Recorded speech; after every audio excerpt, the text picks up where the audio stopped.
Okay, I cannot believe it. We are on week 18 of 24 on the road to exams from January to June. Things are really getting close for these exams. And we are, of course, looking at a mechanics question, and we're looking at moments, which is kind of like the ladders and things against a wall. So let's just dive straight in with this question. You can have a go at it first if you want. Pause it and have a go and see how I do when I go through this. So we have this ladder AB, which has length 6 meters and mass 30 kilograms. The ladder rests in equilibrium at 60 degrees to the horizontal, with the end on rough horizontal ground, B against a smooth vertical wall. A man of mass 70 kilograms stands on the ladder at the point C, where AC is 2 meters. So if the middle is 3, it's probably around here, and that's going to be the weight of the man as 70g pushing down. The ladder remains in equilibrium. The ladder is modelled as a uniform rod in a vertical plane, perpendicular to the wall. In other words, it just looks like it does in the diagram, but uniform means I can now add in that there is the weight of it, which is going to be exactly at that 3 meter mark. So this is like 2 meters, then there's an extra 1 meter there, and then the 3 meters for this.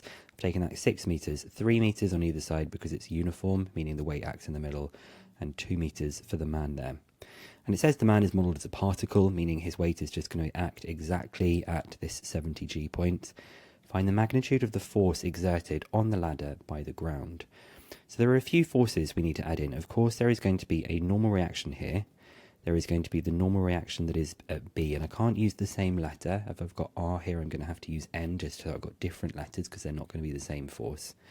And it did actually say that the ground was rough. So this is going to start slipping. If it wanted to slip, because these people are on the ladder here, that person is on the ladder here, this would slip down, but it's smooth.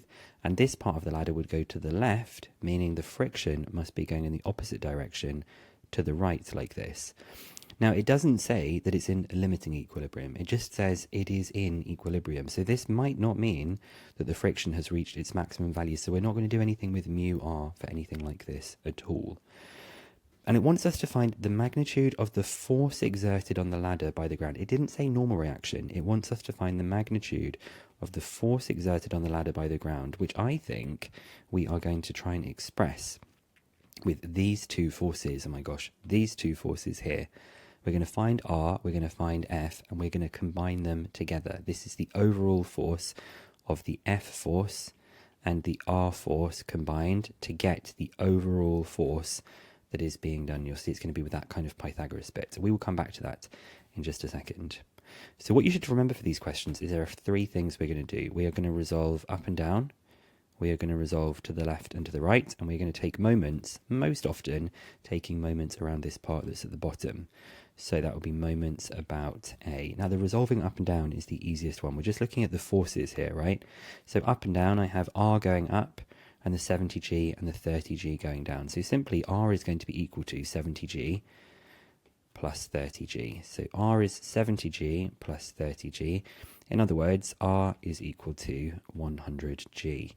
Give myself a bit more space with these ones. Now I'm going to resolve to the left and right. When I resolve to the left and right, again, pretty easy to spot, the N is going to be equal to the F that we've got here. So that N is equal to F when we resolve left and right.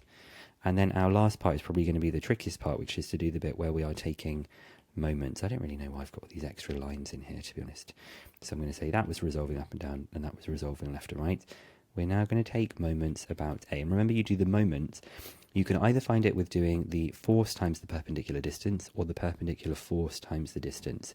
If you do it differently, to me, that is fine. I always do the force times by the perpendicular distance. So when I'm taking moments, I'm going to be thinking about taking moments about A, which luckily means I can ignore the R force and the F force because their line of action goes through that point, meaning the perpendicular distance is 0. But I'm going to concentrate on this 70g and then on the 30g. That is the line of the 70g. We are trying to find the shortest distance between the line of action of the force and point A. We're trying to find that distance along the bottom. So what I'm going to do is I'm going to very quickly, I'm drawing this triangle that we have. And when I draw that triangle, I want to find the distance along the bottom. That's the thing I want. The angle is 60 and the hypotenuse is 2. You'll notice I've not labelled 70g. This is a force 70g. This thing is a distance diagram. So the distance for this, well, the hypotenuse is 2. It is a right angled triangle, and I want to find the adjacent side. So the distance is 2 cos 60. So for the 70g, I can now say that the moment for 70g is going to be the 70g times by that distance, which is 2 cos 60. So it will have the 70g multiplied by 2 cos 60. And there's another force that is wanting to make it rotate in this direction, which is the 30g. So I'm now also going to have a 30g multiplied by its perpendicular distance. Now, if you wanted to, you could, of course, draw a triangle here, and you could say I'm trying to find out this distance at the bottom. But it's the same triangle as this one, apart from the hypotenuse is now the 3, so the distance must be 3 cos 60, right? We're trying to do things efficiently and spot some patterns that we've got here. So the distance for the next part will be the 3 cos 60. Now, the reason these are on the same side of the equal sign is because if you imagine it being hinged here, the 70 and the 30 are both trying to make it go in a clockwise direction. And this N force at the top is the thing that's making it go in the anti-clockwise direction. So we're going to do that same process that we did before. We're going to have a look at the line of the N force like this. And we want to find the shortest distance between that force and point A. In other words, that distance. So when I draw that triangle, it's going to be a bigger one. I have the distance that I'm looking for. If this angle is 60, that one must be 60. You've got like Z angles, alternate angles from GCSE. So there's going to be my 60 there. And we know that the whole length of this is 6, right? The hypotenuse is 6. So this must mean that D is equal to 6 sine 60. Notice I didn't label N because it's a force and this is a distance triangle. So for the moment part for N, it will be the force multiplied by the distance on the right-hand side. The force multiplied by the distance. So now my goal is to take this, this, and this, and to solve the equations simultaneously. Well, do I need to solve them simultaneously? No, I just need to find out what F and what R is. If I find out what F and R are, I can find out the overall force. So that one's good. I just need to find out what N is, because then I can use that to find out what F is. Okay, if you want to, you could type these things as cos 60. Should we just do that? So cos 60, 2 cos 60, actually that's just 1. So this is 70g. We then have 3 cos 60. That's 1.5, so that's 30g multiplied by 1.5. And then here 6 sine 60 is 3 root 3, so we have 3 root 3n. So I'm actually just going to find out what n is by doing 70 times 9.8, that's the g, the 30 times 9.8 times 1.5. I'll divide that by 3 root 3, and we get that n is equal to 216.89125, blah, blah, blah. And that actually, using this, now tells me that f must be equal to n, so f is the 216.89125, blah, blah, blah. So what we're doing in this question, I'm going to go back to this part that I mentioned at the beginning. We are trying to find the magnitude of the force exerted on the ladder by the ground. In other words, the resultant force of these two things that we have got here. We have a force that is going to the right, the friction. We have the normal reaction, and we're trying to find this hypotenuse. And this hypotenuse we will find by doing Pythagoras with these two things. So the force we're looking for will be the f squared plus the r squared, which is the square root of my 216.89 blah blah blah squared. And then I have my 100g all squared. I would get that on my calculator and do all of the square rooting. I've already got this on my calculator. So I will square that. I will do plus 100 times 9.8 all squared, and I will square root that answer, and we get that it is 1003.71.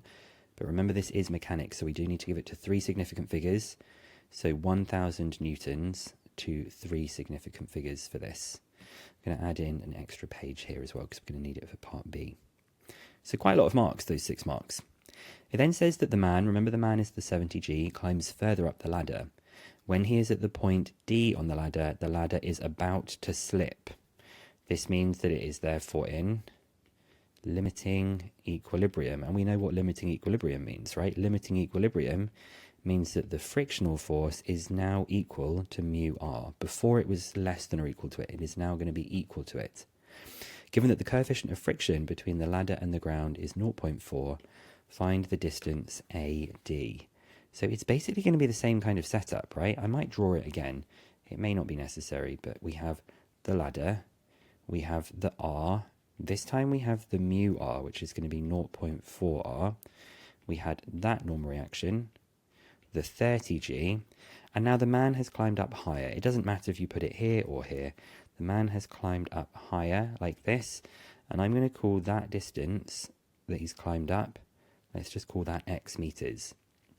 Now you could repeat everything, but you're not going to need to repeat everything because we still have some of these three things we did at the beginning, resolving, and moments. We're just going to be like, what's actually changed in this question? Well, resolving up and down has not changed. The r value is still equal to 100g. The up and down forces are equal to each other. And now n is equal to 0.4r. That was me resolving up and down, resolving left and right. So we can say that n is equal to 0.4 times 100g, which is 40g. So now we know what n is equal to, and we know what r is equal to. And we're going to see what has changed about our moments equation. Well, remember when we did moments, the only thing that was different was this 70g, I knew it was going to do that, this 70g force was down here. So that's the only thing, is it's changed to go up to this point. So this won't have changed, this won't have changed, this 30g bit won't have changed, this n part won't have changed. The only thing that's changed, instead of it being 2 meters, it is x meters. So I can copy out my moments equation, and I can just change it for the 70g part. The 70g part will be 70g times by x cos 60, because the hypotenuse is x now instead of 2. So that is 70g times by x cos 60. The 30g part hasn't changed, which was 30g times 3 cos 60. The force hasn't moved. How can it have changed? And that is going to be equal to the stuff on the right-hand side, which is n times by 6 sine 60. N times by 6 sine 60. And we know that n is 40g, so I can use that and substitute it in. It just becomes a case of now solving this equation. So cos 60 is a half, right? Cos 60 is a half, so we have 70g times x times by a half. We then have cos 60 is again a half. This is 30g times by 1.5. That was the same thing as before. And we've just said that n is 40g, and then 6 sine 60. I think we said that was 3 root 3, so we now have 3 root 3. And we're just trying to solve this equation to find out what is x equal to. So I'm going to just basically do a bit of solving the equation, right? It's going to be the 40g times 3 root 3 minus 30g times by 1.5. I've literally taken this and subtracted this, and then I'm going to divide the answer by the 70g times 0.5, or 70g times 0.5 is going to be 35g. And I know this kind of messy, but it's actually going to be all right, because you'll see they all have a g, so that will save me a bit of typing. So on my calculator, I can just do 40 times 3 root 3 minus 30 times by 1.5 divided by 35, and we get that the distance the man has climbed up the ladder is 4 point, that point looked a bit in the way, is going to be 4.65 meters to 3 significant figures. So it's kind of like repeating the question and just saying what's changed, and the thing that changed was the 70g. Okay, the last thing says state how you have used the modelling assumption that the ladder is a rod.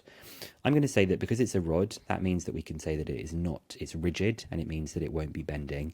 And I'll show you the other things that could be said for this as well. So for part C, I will say the ladder, what did I say? I think I've used it in saying the ladder was modelled not to be bending. Modelled that it wasn't bending.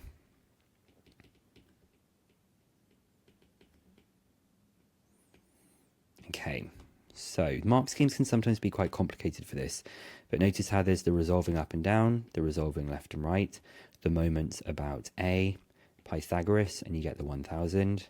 And we do have the same thing with the force part was calculated, the moments equation being repeated, and we came up with that 4.65.